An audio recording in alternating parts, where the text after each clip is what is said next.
I would ask our producer team to send our chair live now, please. Mr. Chair, you are live. Right on. Thank you. And I'll say good to go is another term for call to order. We'll call our meeting to order, and I'll do the roll call. Councillor Mason.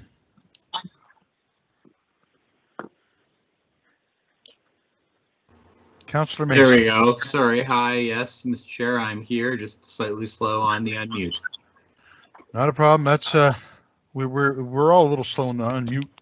Councillor Cleary. Hello, Mr. Chair. You may hear some hum in the background. That's my window unit air conditioner in my office here, so that you know, I try to stay cool and collected. Your window's open. Your window's open with the background and your air conditioning on. Not good for the environment, but that's okay. Take it easy, Richard. Just it's okay. Councillor Walker. Here and ready to go. Right on. And Councillor Zarowski. I'm here, probably not calm, cool, and collected, but unlike Councillor Cleary, I am present. Thank you. Good to hear, everybody. Approval of the minutes from July 28th, the special meeting. Moved by. Oh, Mr. Chair. Yes. We do have one correction, okay. And that was sent to members. That from Laura. Sorry. Yes, in her comments, she had said that the association did not support. They actually did support. So we have made that correction on our end. Excellent. So we'll take someone to approve as amended. Councillor Cleary, seconded by Councillor Zarowski. All in favor? Aye. Aye. Aye. We're good. Thank you. Contrary motion is carried. Approval of the order of business. There is a request to delete 7.1.1 case 22539. So that has been requested to delete. We'll have Councillor Walker delete that, seconded by Councillor Zarowski. And just for clarification, Mr. Chair, and just so the public's aware, the request was made by the applicant. They're going to bring back an updated application. I understand they're making a couple of changes. So they're not ready to move forward at this time. Okay, thank you. So we will approve the order of business as amended. Councillor Mason, seconded by Councillor Walker. All in favor? Aye. Aye. Aye. Contrary-minded? Motion is carried. Call for declaration of conflict of interest. Are there any? Okay. Hearings 5.1, public hearing at 6 o'clock. 5.1.1, case 22503, amendment to the land use bylaw for Halifax mainland for properties on Percy Street and Joseph Howe Drive, Halifax. Mr. Sampson, you're up.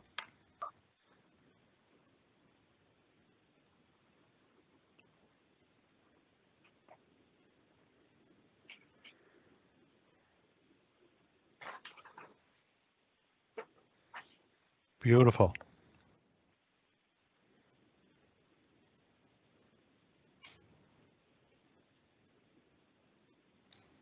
Paul, can we confirm you're still with us? I see him, but you just need to turn your camera on as well. Yeah. Sorry about that. Just had technical glitch there. Good evening, Mr. Chair, members of council. My name is Paul Sampson. I'm with the Urban Applications team. And item 5.1.1 on the agenda is the public hearing for case 22503. We'll just move to slide number 2. The application is by Fathom Studio on behalf of the property owner Tony Maskeen. The site is located between Percy Street and Joseph Howe Drive in Halifax. And the proposal is for land use bylaw amendments regarding the method of calculating building height for properties that front on both of those streets. Moving on to slide number 3. This slide just shows the general location of the site outlined in red. The site is located on the west side of Joseph Howe Drive. It's opposite the Atlantic Superstore, and it backs onto Percy Street. Slide number 4. The site is made up of 5 properties and has a total area of about 1 acre. Technically, the site does not have frontage on Joseph Howe Drive. It fronts mostly on the Chain of Lakes Trail, which lies kind of between the street and the site itself. Slide number 5. This is a view of the site from Percy Street and shows the existing auto repair business on the site. Slide number 6. And this slide shows the site along Joseph Howe Drive across from the Atlantic Superstore. This portion of the site is mostly treed, as you can see. Slide number 7. Okay, so in terms of planning policy, the site is within the Halifax planning strategy, and it's in the Fairview area secondary planning strategy. The site is designated commercial. It's outlined in red on the map there. And the commercial designation allows for both residential uses and commercial uses. It allows mainly as of right development, typically up to 8 stories, low and mid-rise development. And it kind of dictates built form requirements in terms of building massing and the location of the buildings on the sites. And that's just all located in the regulations of the land use bylaw. So slide number 8. Okay, this property is zoned C2C. It's the commercial zoning in the Fairview plan area. Again, it's mixed use zoning, allows a mix of residential and commercial uses. It does have limits on building height in terms of the building, the base or street wall of the building, as well as the upper portions. The street walls, the lower rise portions are typically set close to the street in the range of 3 to 5 stories, and the entire building can be up to 25.5 meters in height. And again, so 8 stories were considered at the time the maximum height in this area. So moving along to slide number 9. So the proposal in terms of a building proposal is for an 8-story apartment building with ground floor commercial uses fronting on Joseph Howe Drive, and transitioning to 3 or 4 stories facing Percy Street. So just wanted to point out that this is a preliminary site plan. It just kind of shows the general location of the future building on the site. This plan will likely change somewhat in terms of between now and the permit stage. And it's kind of meant for just illustrative purposes at this point in terms of what can happen on the site. But this is kind of like was the intention in terms of building location. The owner also has properties on Percy Street that are zoned R4, so just to the south of the site. Those properties are not being considered by council tonight as part of this application, but I just wanted to point out that some of the properties that the applicant owns may be incorporated into a future proposal. So just wanted to make it clear that what you see in terms of plans may not necessarily happen exactly as shown. So slide number 10. Let's see. Okay, so slide number 10 shows a preliminary section, building of the section. So it's just intended to show the general form that the building will take. The right side is the 8-story portion would be kind of facing Joseph Howe Drive, and then the back of the building, which would probably be in the range of 3 or 4 stories facing Percy Street. Okay, and moving on to slide number 11. In terms of proposed land use bylaw amendments, it's essentially text amendments to the bylaw, and it's the amendments to section 38BE3 with regards to height calculation. And it's basically these things that are highlighted are the essence of the amendments. To provide an extra option for measuring the grade level of the base of the building where height is taken. Also clarification that the Chain of Lakes Trail property line can be considered or substituted for the street line because of the fact that it doesn't have frontage on Joseph Howe Drive. And also to allow rooftop features to just be exempted from height. So basically, we're talking about mechanical penthouse or penthouses that hold just amenity space and not residential units. So those can be exempt from the height calculation. So moving on to slide number 12, in terms of the policy considerations in the planning strategy. The height increases we're talking about are minor and really just intended to allow these sites to be developed appropriately and as they were intended initially. It's just that the applicant realized there were issues related to the grades and to the way the height is calculated. The ground floor height is also required to be 4.5 meters, so that is an extra thing that kind of caused some issues. So the other thing was the amendments provide clarification on that Chain of Lakes Trail property line, and I just wanted to make it clear as well that there's very limited impacts. There's one other property to the north that would be impacted, but more in a positive way than a negative way.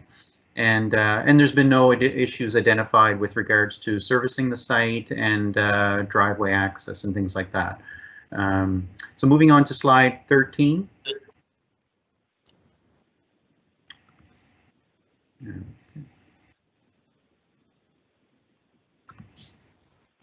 So in terms of public engagement and feedback we received, we sent postcards to residents in the area and business owners. We provided information on the website, and there's signs on the site itself. In terms of feedback, we only received one phone call with regards to the proposal.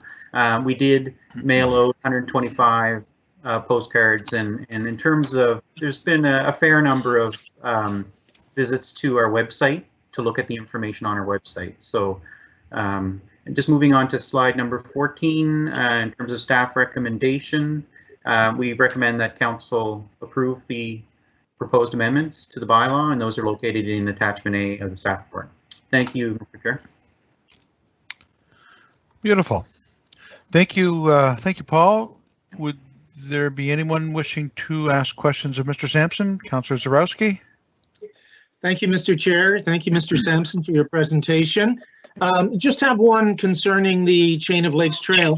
When you say that there's little impact, during construction, will there be an impact on the trail? Will the trail be kept open? That is an answer. I don't know the answer to that. Basically, at this point, where it's just bylaw amendments, the applicant has had a lot of discussion with staff, with permitting staff, but I don't. Maybe the applicant can answer that. But I haven't heard any concerns raised, but I haven't been given a specific answer about whether the trail will be impacted on a temporary basis. I would think that it may temporarily until services and a driveway are put in place. But those would be the two things that could potentially cause an impact, would be just the construction of services. If the services are not going to come in off Percy Street, like for example, if the services have to come in off Joseph Howe Drive, and similar with the same with the driveway, then it's really a temporary thing until those things can be completed. So there, like I said, there may be a temporary closure, but that would be all. If I remember correctly, there's no sidewalk on that side at Joseph Howe. It's just the highway and then the Chain of Lakes Trail. Am I correct? I believe you're correct, yes. There is a sidewalk just to the north of the site. The Chain of Lakes Trail ends and turns into a sidewalk. So, yes. That's right. Okay, thank you. Okay, you're welcome. Okay, anyone else wish to speak? Okay, we're good. They will ask Rob LeBlanc, Tony Maskeen to come forward. You put forward your presentation. Sure. Can you guys hear me all right? Yes, I can. Yes. Great. So, Mr. Chair, members of council, thanks for letting us speak tonight. I'm just going to walk you through 5 or 6 slides here that illustrate the challenge that we're going through trying to put an 8-story building on the site. So there's our first slide. There's a bit of a delay on the video feed here, so I assume it's up. Is just a perspective rendering of the building. I think the forms, the step back, the street relatedness is all following the municipal plan and the land use bylaw. If we move to the next slide, slide number 2, looking through the MPS and the land use bylaw, it's clear that the original intent was to allow an uncompromised 8-story building on Joe Howe. So the land was set, the height was set at a 25.5 meter height level, which when you look at a 4.5 meter ground floor plus 7 at 3 stories, that equals that's where the 25.5 came from. But, as we see in other bylaws, how you measure this height is challenged in a lot of locations. So when we have sites that have significant grade changes, as we do in downtown Halifax, where you measure the height from can be challenging to actually achieve the height that's been set in the plan. So if we move to slide number 3, this is one of those sites where we have a 2.7 meter grade change across it. Up at Joe Howe, we're roughly at 20.74, and then down at Percy, we're at 1802. And the way the bylaw has been set up, they define height as being the average grade distance around the building. So, when you look at the site with a 2.7 meter grade change, what you're effectively doing is you're setting the height, you're measuring the height 1.35 meters below Joe Howe. So given that we can't change the 4.5 meters and the 3 meters is really quite a minimum on a lot of buildings, it becomes really tough to squeeze an 8-story building with this current definition. So if we move to the next slide, which should say challenge number 2. The other part of the bylaw, and this is common in a lot of bylaws, the bylaw was set up to measure from the highest part of the roof. So it doesn't account for parapets or elevator stacks or any kind of rooftop amenities. It's really the highest point of the roof is how it's measured. And so we've included that in the redefinition in the bylaw change to incorporate these additional features that buildings quite often require. And then next slide, challenge number 3, is that we really don't have any flexibility with the 4.5 meter that's set in the bylaw as well. So center plans move to 3.5 meters, and when we look at the downtown bylaw, we have the potential for variances, which really aren't afforded in this bylaw. And so I believe what Paul has presented, the redefinition for the land use bylaw, gives us the flexibility to measure height from Joe Howe so that we can get a true 8-story building in and allow some rooftop amenities to be incorporated into that definition as well. So yeah, the next slide, that concludes kind of what it's really a simple housekeeping amendment that we're requesting.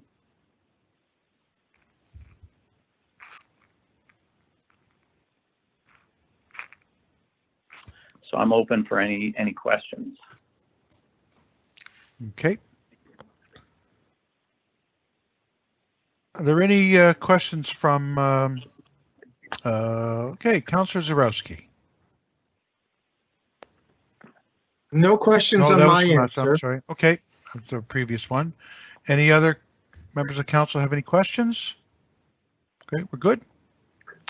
Okay, we generally would open a public hearing here, but since there are no speakers listed to speak, Krista, is there Do we just open it just for process? Yes, you're going to open Okay. it, indicate that there's no speakers, which you've already done.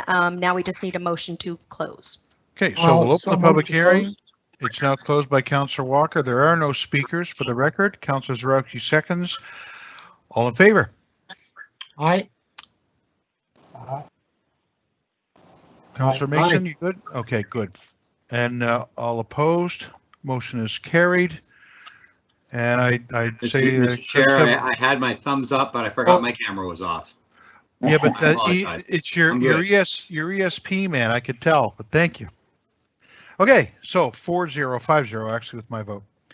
Okay, we're open for a motion. I'll put the motion on the floor, Mr. Chair. Councillor Walker. The Halifax and West Community Council adopt the amendments to the land use bylaw for Halifax mainland as served attachment A of the staff report dated April 16th, 2020, as so moved. Second. It's moved by Councillor Walker, seconded by Councillor Zarowski. Any discussion? Councillor Walker? No, these are housekeeping amendments which should follow through for all developments that should occur as of right, and that is the 2 8 stories. Somehow we got tied into the ground floor at 4.5, and when the building was designed, it came out at 7.5 stories, not 8. So these amendments have to be made to make sure we get an 8-story building and exempt the amenities on the roof. So on going forward, this is a necessary step and glad to move it. Okay. Is there any other discussion? Okay. The question, I'll go through the roll. Councillor Mason. Yes. Councillor Clary. Yes. Councillor Walker. For Councillor Zarowski. Yes. And I'm in favor as well. The motion is carried unanimously. Thank you. And thank you, Mr. Sampson. Good job. Next item, 5.1.2, case 21730, development agreement for 205 Bedford Highway, Halifax. Sean Gillis, our planner. Ready when you are.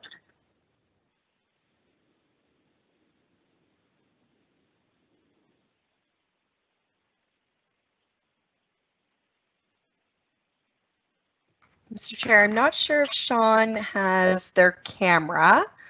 So we can, Sean, can you hear us? I was. Oh. Is that feedback? Oh, there we go. Sean? Oh, he says he's ready. I'm just going to ask him to turn his mic on. That would work a lot.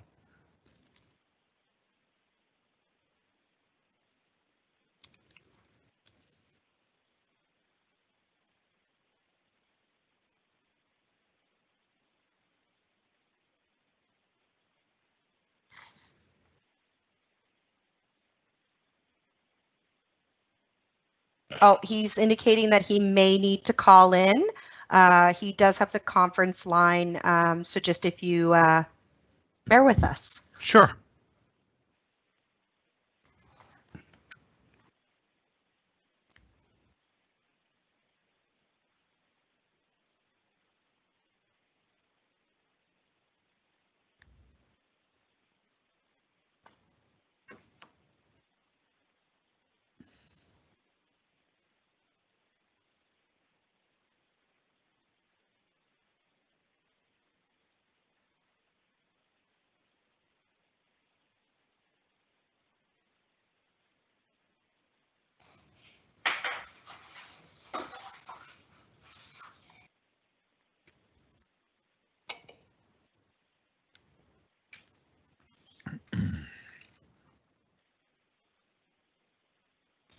Sean, it's Krista. Are you in the meeting? Oh, this might be him. Hello? Sean, is that you? Yes, it is. Hello. Hi, Sean. Your presentation is up and you are ready to go. Okay, so I'm live? Yes, you are. Okay, my apologies, everyone. I thought I was online, but apparently was not. I was only watching. Okay. Thank you, Krista. Chair and councillors. I'm here. Go ahead, Sean.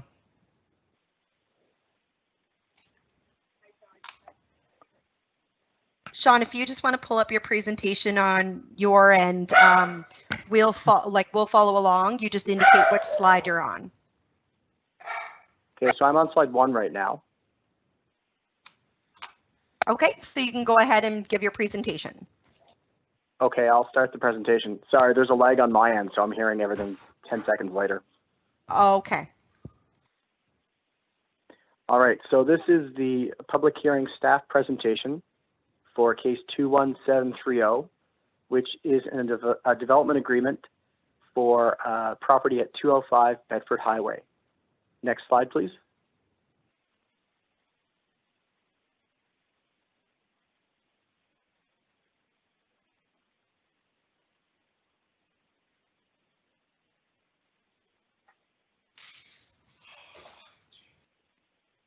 You're up. Sean, you're up. Is no one talking? I'm talking. Yes, you're the one talking and presenting, so just keep going with your presentation. We'll advance the slides for you. So is the slide on number 2, please? Yes, Yes. it is. Okay, I'm sorry. I'm not seeing what you are for whatever reason. Okay, so slide number 2. Okay, I see the problem. Sorry about that. Slide number 2. So this is a proposal by Pathos Properties Incorporated. As mentioned, this is for 205 Bedford Highway at the corner of Flamingo Drive and Bedford Highway. The existing use on the site is a 2-story, 13-unit apartment building. And the proposal is to enter into a development agreement to allow an 8-story residential commercial development subject to the provision of affordable housing units. And this would be under existing policy that council put in place for this site in January of 2020. Next slide, please, number 3. So in October of 2018, Regional Council directed staff to consider mixed-use development of up to 8 floors at the site 205 Bedford Highway, subject to creating a policy that mandates affordable housing units. And as I mentioned before, on January 14th, 2020, Regional Council approved MPS and amendments to enable the proposed development through a development agreement.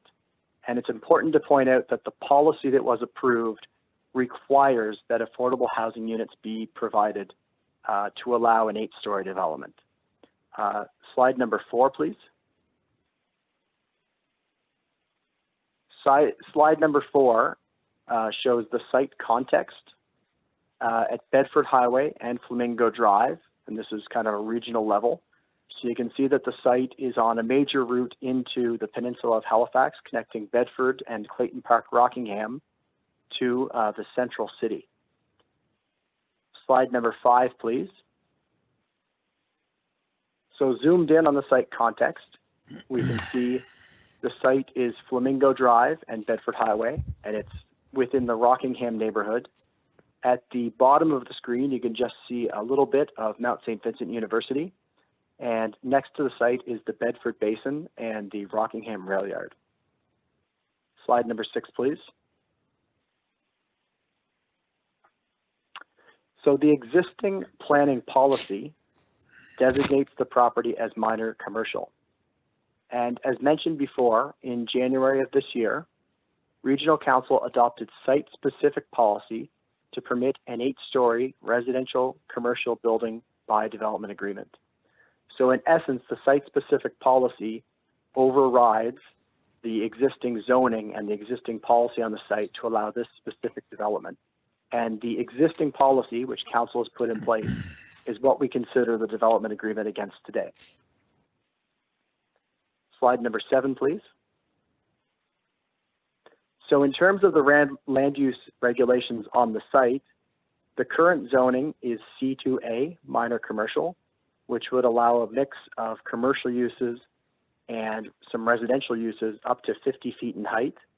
But again, because council has put in place site-specific policy and land use bylaw provisions for the site, it's those policies that this development agreement should be considered against. Slide 8, please.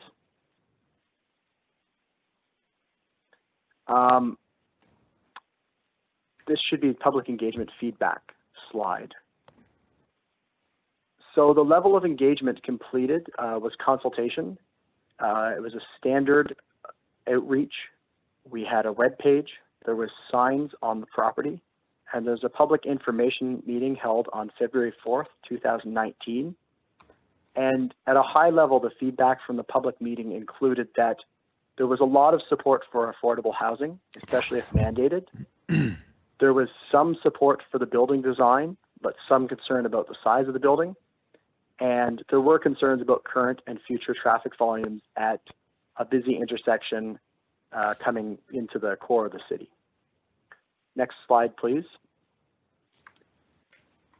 So looking specifically at the proposal, what the development agreement would allow, and this is very much in line with the policy that was put in place by council in January of 2020. So the proposal is for a development agreement. The maximum height of the building would be 8 floors, excluding the elevator overruns, so the mechanical components of the elevator. So that's 26.5 meters or 87 feet. The maximum number of units that could be allowed would be 55. And the permitted uses in the building are residential, commercial, and institutional. And I should point out that the commercial uses are required, or commercial or institutional, are required on the ground floor of the building facing the Bedford Highway. The affordable housing component would be 18 units renting at a 30% discount to comparable units in the building. To comparable units within HRM. And that is achieved through a density bonusing agreement and a housing agreement. So this is different than how we often construct our development agreements. So the density bonusing agreement, that idea is fairly standard through, say, the Downtown Halifax land use bylaw or the new center plan land use bylaw. But in this particular case, council specifically put in place density bonusing. So the idea is that to go above the existing height in the C2A zone, the applicant must provide 18 units at a 30% discount to comparable units. And that's what's being done through this agreement. The housing agreement is another feature that is I would say unique. This is, to my knowledge, the first one of its type that we've done. And what it does is that it ensures that those affordable units are rented at the agreed price to people of moderate or low incomes. And the affordable housing agreement, in essence, sets out how those units will be administered, because HRM doesn't really have the bureaucracy, if you will, in place to do that. It doesn't have a system set up. So in this case, it's an agreement between Habitat for Humanity and the property owner, saying that Habitat will guarantee that these units, Habitat will monitor, is a much better word, will monitor these units and ensure that they are being rented at the agreed price and that they are being rented to people of moderate or low incomes. And that's very important because that is what the policy asks of this development, that not only are they rented at a certain price, but they are rented to people of moderate or low incomes. Next slide, please. So again, just to point out in a little more detail, the policy framework that we have in place here, and this is coming out of the policy that council adopted, the direction that they gave staff to develop a development agreement. There is the development agreement itself, and this regulates the design and the construction of the building as per the policy adopted in January of 2020. And just for clarity, the development agreement is what Community Council is voting on. The density bonusing agreement and the housing agreement, as per policy, are left to the development officer. So when the applicant is seeking permits to construct, they will have to show the development officer that the density bonusing agreement is in place and that the housing agreement is in place and that it meets the standard within the land use bylaw and the MPS. Next slide, please. So the development agreement doesn't just regulate the affordable housing component, it also permits and regulates how the building will look and how it will be built. So these elevations give you a sense of the building. This is looking northward, outbound on the Bedford Highway, and you can see what the building looks like. Next slide, please. This is the building looking southbound, inbound along the Bedford Highway. You can see the corner of Flamingo Drive and Bedford Highway. Important to point out that under the development agreement going forward to council, the driveway and the parking garage will line up with Bedford Highway. And if you could advance the slide, please, we'll see the site plan. And the site plan, you can see the driveway location is on the left, or in this left top of the north side of the building. And in this case, that is lined up with the Bedford Highway and the Flamingo intersection. And one thing to point out about this agreement is there was many discussions between staff, both, for instance, engineering staff, planning staff, and the applicant about the best placement of the driveway. And it's broadly agreed that this alignment with the intersection is the best. That being said, when a building is constructed, we're looking at kind of a moderate level of detail right now. This isn't a construction drawing for the building. So there's always details that have to be worked out, and one of them is the exact angle, the exact size, exactly how that driveway is meant to line up with the intersection of Flamingo and Bedford Highway. And often what we see is there will be slight changes based on perhaps engineering feedback about the angles that cars will come out with, perhaps in this case, the timing of the lights and what that might have to change. So should there be changes that necessitate perhaps a tweak to the building design, I would point out that there is within the development agreement for your perusal, for your consideration tonight, there is within the non-substantive agreement section the ability to change the placement of the driveway and make associated design changes without requiring a full planning application. So a non-substantive agreement could be done by council resolution, a vote, and not the full amendment process. And we put that forward from a staff point of view because just in case, in this case, it's very, very tight to make that work. And it looks like it should work, but just in case it can't, we don't want to have to go back through a full DA process. So council could look at making changes if the applicant requests.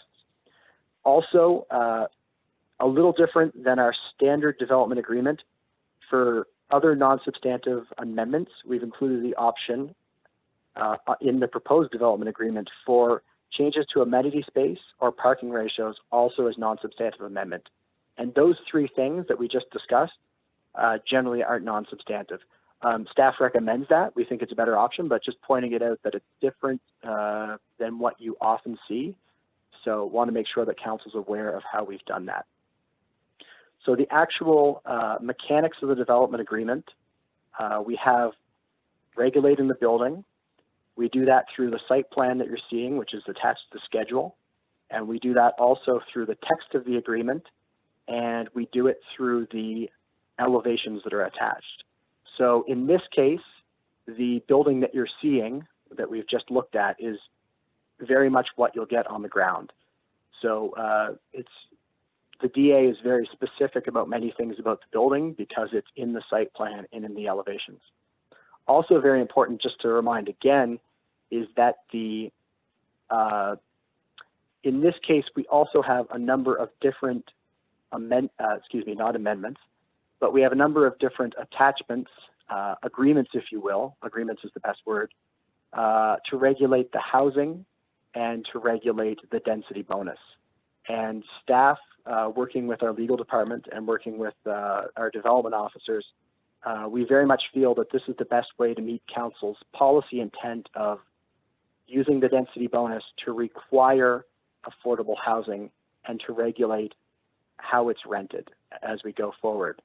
The affordable housing units, if I didn't mention it, are to be rented for 15 years at a 30% discount. So if we could advance the slide, please. Staff's recommendation in this case is that council approves the proposed development agreement to permit an 8-story residential commercial building that includes affordable housing units. And I thank you for that. I apologize for the technical difficulties. I hope that worked as well as could be hoped. And thank you again. Thank you, Sean. Are there any questions of members of Community Council? Okay, I don't see any. I'll now, guess we call on Mr. Riles or Mr. Stappas. Thank you, Mr. Chair, and welcome from Mr. Stappas is with me. Kevin Riles here with KWR Approvals, and we'll get right into it. I wish everybody a nice evening. Slide 1 is up.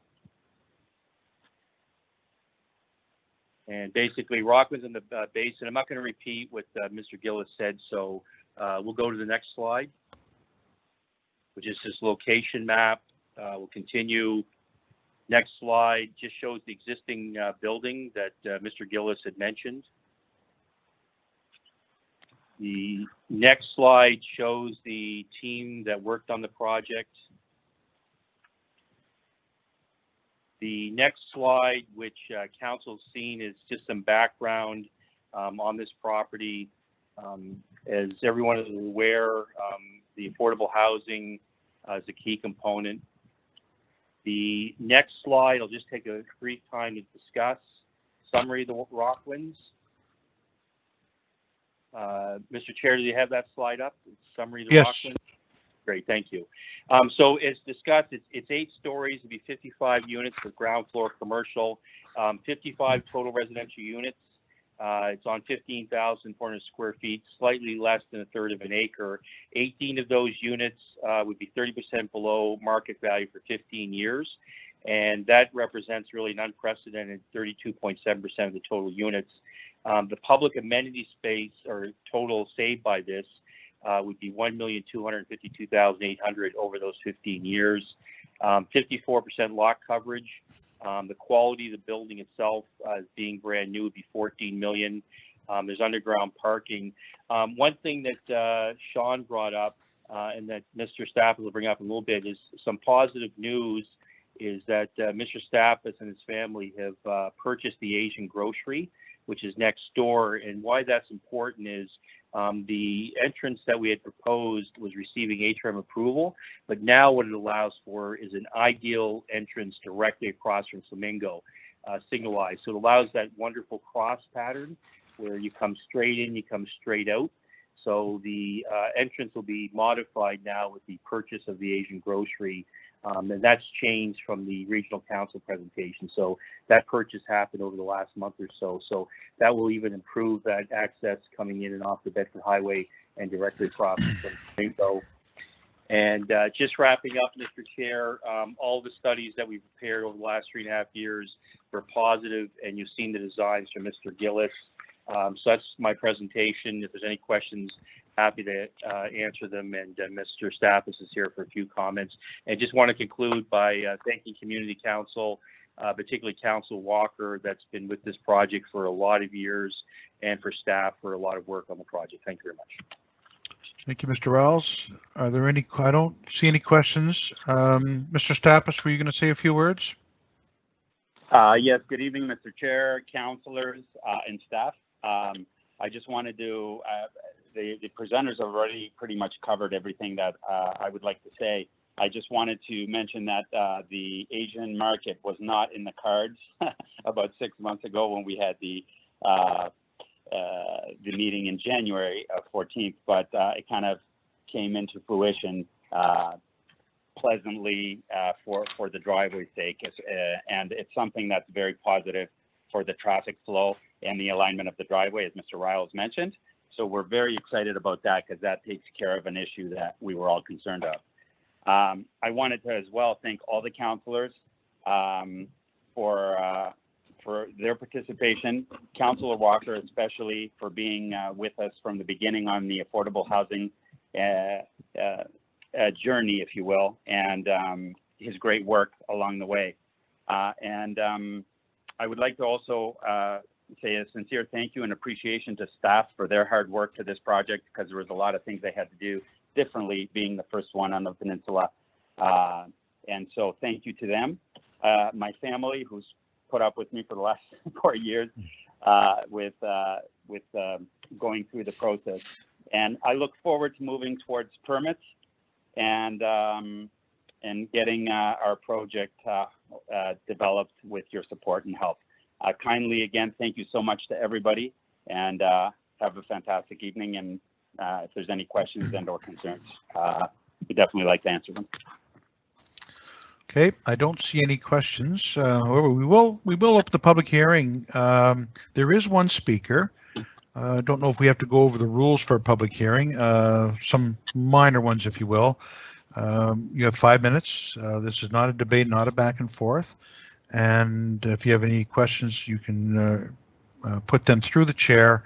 And at the end of your presentation, we'll call either upon the proponent or upon our staff to answer them. We do have one speaker, Len Sala. Are you available, Len?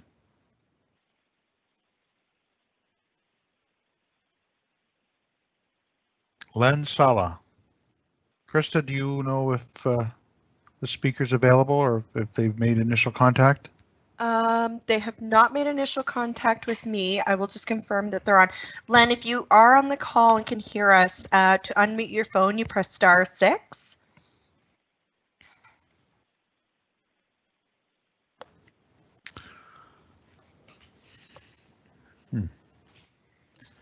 It may be a case, Mr. Chair.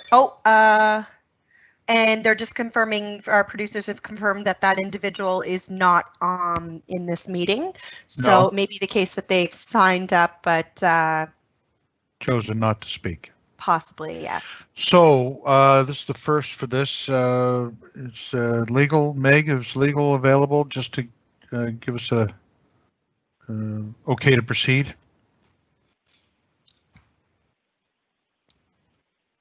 Meg is on the call. Meg, just if you could unmute your phone. Yes, hello, Meg McDougall Solicitor here. If you just give me 1 sec, I'm pulling up the new version of A01 here.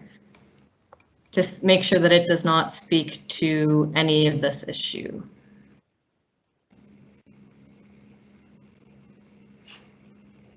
And I don't believe it does, so. Okay. Yeah, I just want to make okay, sure. proceed. Yeah, there was time for him to call in and speak, so you're okay to proceed. Okay. Thank you. So I'll ask for a motion to close the public hearing. So move. Councillor Walker, seconded by? Councillor Cleary is waving. Councillor Cleary. Okay. Beautiful. All in favor? Aye. Aye. My motion is carried. You put forward a motion, please. Councillor Walker. Councillor Walker, you're up. Halifax Domestic Community Council 1 approves the proposed development agreement, which shall be substantially the same as set out, same form as set out in attachment A of the staff report dated June 26, 2020.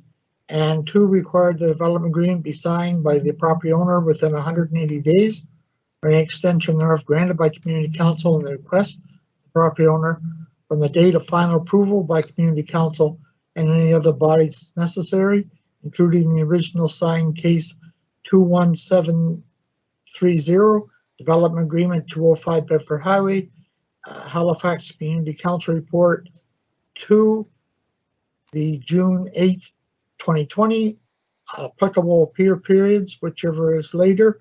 Otherwise, the approval will be void and obligations hereunder shall be in at end. I so move. Second, Councillor Cleary. So it's moved by Councillor Walker, seconded by Councillor Cleary. Councillor Walker, any further discussion?